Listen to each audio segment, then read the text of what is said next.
story of In-N-Out Burger begins with a man who wasn't interested in just making burgers. Harry Snyder was creating something far more enduring. He was crafting a legacy.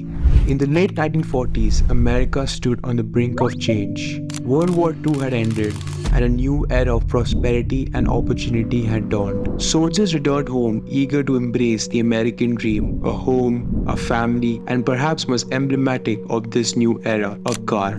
The rise of the automobile transformed the United States, and nowhere was this more visible than in California. Wide open highways and endless sunshine created the perfect backdrop for a revolution in convenience and mobility. Cars weren't just vehicles, they were symbols of independence and progress. And with this newfound mobility came a hunger for quick, accessible food. The 1940s and 50s saw the birth of fast food, where diners could pull up in their cars and enjoy a meal without stepping outside. Drive-in diners were popping up across the country, the neon signs blinking in the twilight as car hops on roller skates zipped between cars, balancing trays of burgers, fries, and milkshakes. Chains like McDonald's and Burger King were in their infancy, pushing the boundaries of efficiency and speed.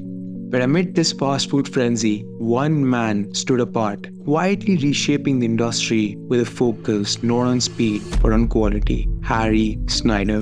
Harry Snyder wasn't born into privilege. In fact, his early life was defined by hardship and instability. Growing up during the Great Depression, he witnessed firsthand the struggles of a family living on the edge. His father, Henry, was a man with big ideas but little follow-through. He drifted from job to job, leaving behind a trail of unpaid bills. He owed everybody and their brother money, Harry once said, recalling the numerous landlords his father had stiffed. The Snyders moved constantly, always one step ahead of eviction. But Harry wasn't content to follow in his father's footsteps. Even as a teenager, he took on the responsibility of providing for his family, working multiple jobs to make ends meet. He delivered newspapers, sold sandwiches, and worked in grocery stores, doing whatever it took to survive. It was during these formative years that Harry developed the work ethic that would later define his business philosophy.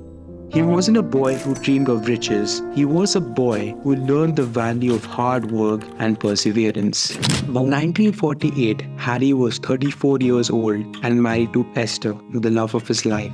They had settled in Baldwin Park, California, and like so many other post-war couples, they dreamt of building something for themselves. But Harry's dream wasn't about wealth or expansion. It was about creating something real, something that would stand the test of time. I wanted to build a little something we could be proud of, Harry once said. With just a few $1,000s, Harry and Esther opened a small burger stand on the corner of Garvey and Francisquito. There were no roller skating car hops, no flashy neon signs, just a small white building with a simple sign that read In-N-Out Burger. It was humble, almost unremarkable, but beneath that simplicity was a revolutionary idea: quality over quantity. Harry had no interest in following the industry trend of mass production. He wanted each burger to be perfect, each fry freshly cut, each custom experience unforgettable. From the very beginning, Harry's vision was crystal clear. Keep it real simple. Do one thing and do it the best you can. This philosophy would later become the cornerstone of In-N-Out's success. While other fast food chains embraced frozen patties and pre-cooked fries to speed up their operations, Harry insisted on using only the freshest ingredients. His burgers were made to order, his fries cut fresh from whole potatoes daily, and his milkshakes blended with real ice cream. What truly set Harry apart from his competitors wasn't just his obsession with fresh ingredients. It was his innovative approach to the dining experience. In an era when most fast food joints rely on car hops to deliver food to customers parked in their cars,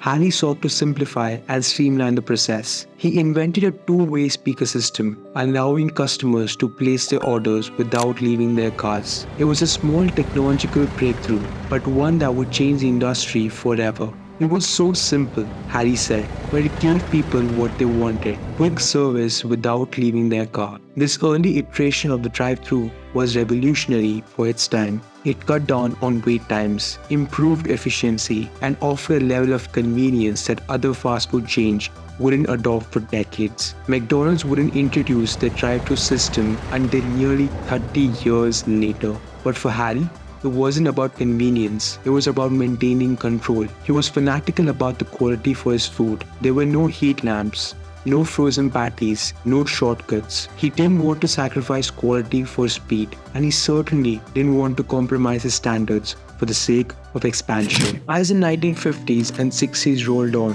the fast food industry was booming. Chains like McDonald's and Burger King were expanding rapidly, adopting the franchise model that allowed them to spread across the nation like wildfire. They prioritized speed and profit, cutting costs wherever they could. Frozen beef patties became the norm, and heat lamps kept burgers warm as they waited to be served. For many, these changes represented the future of fast food, an efficient, cost-effective way to feed the masses. But Harry wasn't interested in joining the race to the bottom. While competitors embraced rapid expansion, he remained fiercely independent, refusing to franchise his business.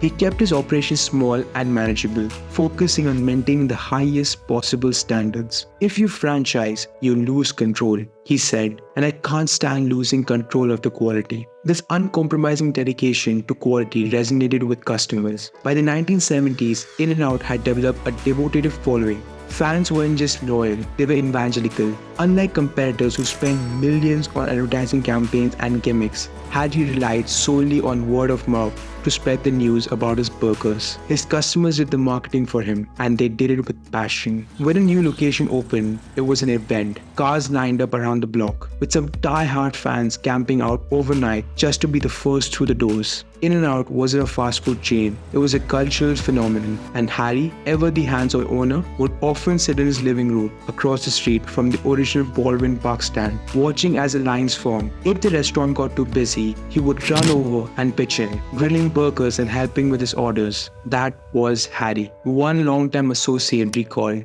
"He cared about every single customer." In a world where most fast food chains were constantly expanding the menus and adding new items, Harry found power in simplicity. His menu remained virtually unchanged for decades. Burgers, fries, and shakes. That was it. People don't need more choices, Harry believed. They just want the best. By the early 1960s, McDonald's had exploded onto the national scene, and other fast food chains were following suit. Yet, Harry resisted the temptation to franchise. It would have been easy to sell the concept and make millions overnight, but Harry knew that rapid expansion would lead to a loss of control, and to Harry, control was everything. "I don't want to be the biggest," Harry said. "I just want to be the best." This simple yet powerful philosophy would define In-N-Out's approach for decades. While competitors raced to add more menu items and open more locations, In-N-Out stayed the course. Harry wasn't interested in fads or gimmicks. He was interested in perfection. One story that perfectly captures Harry's dedication comes from the early days of In-N-Out. He had just finished a long day at the restaurant and was sitting in his living room, which was conveniently located across the street from Baldwin Park stand. He glanced out the window and saw a line of cars sneaking around the block. Without a second thought, he jumped up, ran across the street, and started helping his staff. "It didn't matter how tired he was," said an associate. "If there was a customer who needed a burger, Harry would be there to make it." Harry was also obsessed with the quality of his ingredients. While other fast food chains were cutting costs by using frozen beef and prepackaged fries, Harry insisted on using only the freshest, highest quality ingredients. He even hired his own butcher to ensure that the meat used in his burger met his exacting standards. "If the food's not fresh, it's not worth serving," Harry said. "People deserve the best." In 1976, at the age of 63, Harry Snyder passed away after a battle with lung cancer.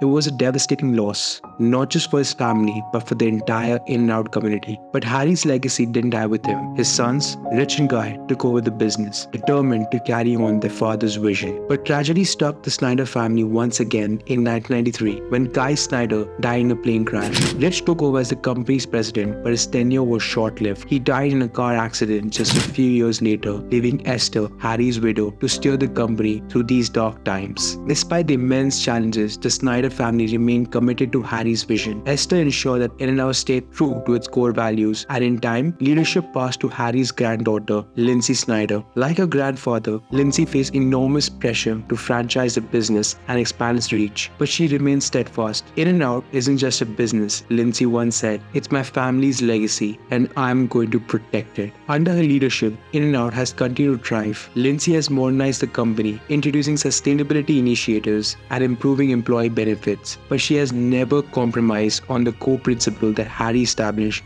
more than 70 years ago. Today, In-N-Out Burger is more than just a fast food chain. It's a cultural institution, a beloved symbol of quality and simplicity in a world that often values speed and profit over craftsmanship. Harry Snyder's vision lives on in every burger served, in every smile from an In-N-Out associate, and the hearts of millions of loyal fans. Harry didn't just build a business, one long-time employee said. He built a family. Every burger was an extension of his values, and that's why people keep coming back. As long as there's an In-N-Out sign glowing on a California highway, Harry's spirit will never be far away. His legacy, a legacy of hard work, dedication, and uncompromising quality, will continue to inspire generations to come. In a world of fast food, Harry Snyder did the impossible. He made something lasting.